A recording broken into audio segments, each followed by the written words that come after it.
श्री स्वामी समर्थ. आजच्या नवीन व्हिडिओमध्ये आणि श्री स्वामी समर्थ यूट्यूब चॅनलमध्ये तुमच्या सर्वांचे सहर्ष स्वागत आहे. अनंत कोटी ब्रह्मांड नायक राजाधिराज योगीराज जगाचे चालक मालक पालक श्री स्वामी समर्थ महाराज यांना त्रिवार वंदन करते आणि आजच्या नवीन व्हिडिओला सुरुवात करते. आज मी तुम्हाला श्री स्वामी समर्थ महाराजांचे स्वामी संदेश सांगणार आहे. त्यासाठी व्हिडिओ शेवटपर्यंत नक्की ऐका. कधीही पलटणार तुमच्या नशिबाचे फासे, अशक्य ही शक्य करतील स्वामी. आयुष्याच्या वळणावर धावायचं किती, चालायचं कसं, बसायचं कुठं आणि थांबायचं कधी, हे ज्याला कळालं त्याला जीवनाचं उत्तम समायोजन करता येतं. ज्याला बोलण्याचा वेग एकपट आणि ऐकण्याचा वेग दुप्पट आणि चालण्याचा वेग तिप्पट असतो, ती माणसं आयुष्यामध्ये जास्त यशस्वी होत असतात. श्री स्वामी समर्थ महाराज नेहमी सांगत असतात, संकटाचा काळ हा प्रत्येकाचा ठरलेला असतो. तो कायम कुठंच मुक्कामाला राहत नसतो. परिस्थिती कशीही असो, जगण्यासाठी हिंमत कायम ठेवली पाहिजे.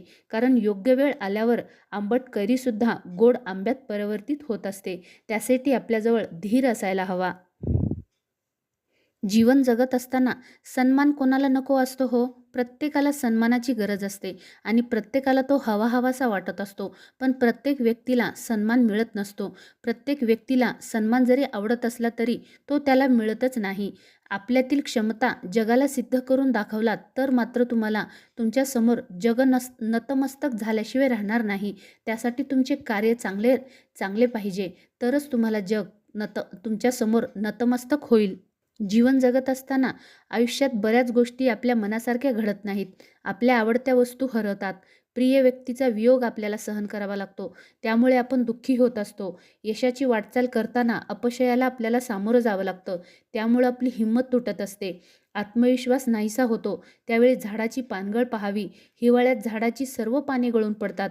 म्हणून झाड दुःख करत बसत नाही, मरून जात नाही. कारण त्याला माहीत असतं की लवकरच नवीन पालवी फुटणार आहे. आपणही आपल्या आयुष्यामध्ये एखादा प्रसंग आपल्याला दुःखाचा आला असेल तर त्या प्रसंगाला आपण सामोरं गेलं पाहिजे.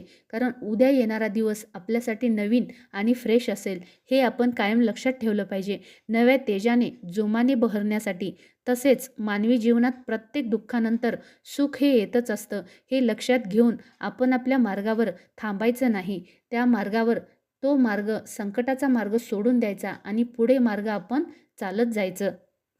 आयुष्याला आपण नव्याने सुरुवात करायची असते. स्वामी नेहमी म्हणत असतात, आपल्या ध्येयाची वाट चालताना अपयश आले म्हणून आपण थांबायचं नाही. पुन्हा एकदा जोमाने प्रयत्न करायचा. मनात भीती पार काढून टाकायची. कारण यावेळी आपली सुरुवात ही नवीन असते, तर आपल्या अनुभवातून ती केलेली असते.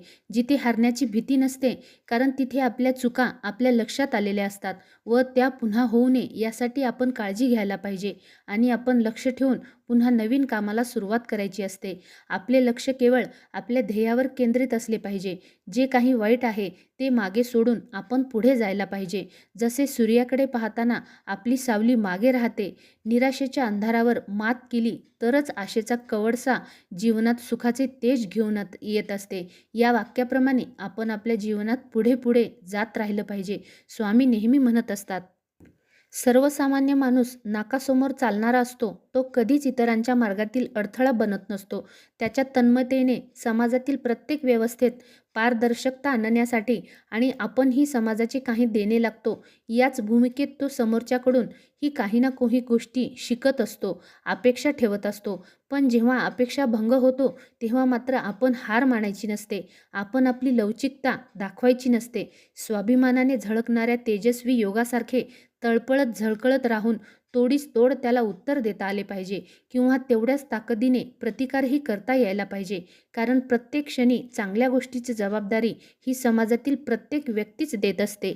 स्वामी नेहमी सर्वांना सतत सांगत असतात, जेव्हा आपण लीडर म्हणून पुढे असतो ना, तेव्हा बाकीचे लोक आपल्या मागे असायला हवेत. मग त्यासाठी कोणतीही किंमत मोजावी लागली तरी चालेल. परंतु हे फार सोपे नाही. असं मुळीच आपल्याला करता येत नाही. कारण काही नकारात्मक भूमिका असलेल्या व्यक्ती किंवा आपले महत्त्व टिकवण्यासाठी धडपड करणाऱ्या व्यक्ती, एवढेच काय तर दुसऱ्याचे वाईट चिंतणाऱ्या व्यक्ती किंवा यशस्वी व्यक्तीचे पाय खेचणाऱ्या व्यक्ती सुद्धा समाजामध्ये जाणून बुजून दुष्ट कृत्य करत असतात आणि अशा लोकांची संख्या समाजामध्ये जास्त आपल्याला पाहायला मिळते. पण अशा व्यक्तीला आपण प्रत्युत्तर देण्यासाठी त्यांचा सामना करायला शिकलं पाहिजे. स्वामी नेहमीच म्हणत असतात की अशा अशा माणसांच्या नांगी आपण वेळीच ठेचायला हव्या. जर आपण असं केलं नाही तर त्या व्यक्ती आपल्या जीवनात त्रास बनून राहतील, आपल्या जीवनात काटा बनून राहतील. त्यासाठी आपण अशा लोकांपासून दूर राहायला हवं. अशी माणसं तात्पुरती आपली हे करून घेतात, तात्पुरता फायदा करून घेतात आणि आपल्याला सोडून देतात. आपण तशा लोकांचा विचार करायचा नाही. तेव्हा एकही पाऊल माघार घ्यायचा नाही. जरी तात्पुरती घेतली तरी त्याचं प्रखर मानसिकतेतून एक पाऊल पुढे जायचं आणि आपल्याला सुद्धा समोरच्या व्यक्तीला ठोकर देता आली पाहिजे. त्यांच्यातील नकारात्मकता, आव्हान बिमोड करता आला पाहिजे किंवा त्याच आपल्या बदलांचा वाढलेला द्वेष ठेचला गेला पाहिजे. सध्या काय झालेलं आहे, समाजाचे मूल्यांकन जर केले तर प्रत्येक क्षेत्रात, अगदी नात्यामध्ये सुद्धा, मैत्रीमध्ये सुद्धा, नोकरी व्यवसायामध्ये सुद्धा, विद्यार्थी अवस्थेत म्हणा, कोणत्याही क्षेत्रात पहा, अगदी कोणत्याही सामाजिक सहकारी संस्थांच्या प्रक्रियेमध्ये सुद्धा राजकारण एवढे मोठ्या प्रमाणात वाढले आहे की आपलाच माणूस दुसऱ्याच्या साथीने आपल्याच अस्तित्वाला धोका निर्माण करत आहे, हे आपल्याला दिसत आहे. पण स्वामी म्हणतात की तुम्ही अशा लोकांपासून दूर राहायला शिका. अशा लोकांकडे तुम्ही जास्तीत जास्त लक्ष देऊ नका, कारण सरळ साधी सामाजिक व्यवस्था असे व्यक्ती बिघडून पाहत आहेत. आयुष्याच्या प्रत्येक क्षणाक्षणाला अशा खेळीचा अनुभव आपल्याला पाहायला मिळत असतो. मग या सर्वांमधून जर आपल्याला निघून जायचे असेल तर मानसिक संतुलन न बिघडू देता अशा माणसांपासून आपण कठोर बनायला हवे, मजबूत बनायला हवे. आणि जेव्हा जेव्हा आपण आपल्या घरच्या माणसापासून दूर जातो तेव्हा तर आपण अतिशय कणखर असायला हवे, कारण या अनोळखी जगाला, अनोळखी समाजाला आपल्याला तोंड द्यायचे असते. आपल्याला आत्मविश्वास पाहिजे की मी हे सगळ्या गोष्टी करू शकेल. श्रेयवादाच्या लढाईत नाही जिंकता आले तरी चालेल, परंतु सत्याच्या मार्गावर तेवढ्याच ताकदीने आपल्याला प्रतिकार करता आला पाहिजे. वेळप्रसंगी समोरील घाणेरड्या शब्दाच्या पलीकडे जाऊन जशास तसे त्या व्यक्तीला आपल्याला कठोर शब्दामध्ये उत्तर देता आले पाहिजे. आणि हे जर तुम्हाला जमले नाही तर तुम्ही आयुष्यात कधीही पुढे जाऊ शकणार नाही. म्हणून श्री स्वामी समर्थ महाराज नेहमी सांगत असतात, तुम्ही व्यवहाराच्या आपल्या सत्याला दाद मिळत नसेल तर घाणेरड्या वृत्तीपासून तुम्ही स्वतःला दूर ठेवा. आपल्यावर चिखल उडवणाऱ्या वृत्तीला निकृष्ट करता आलं पाहिजे.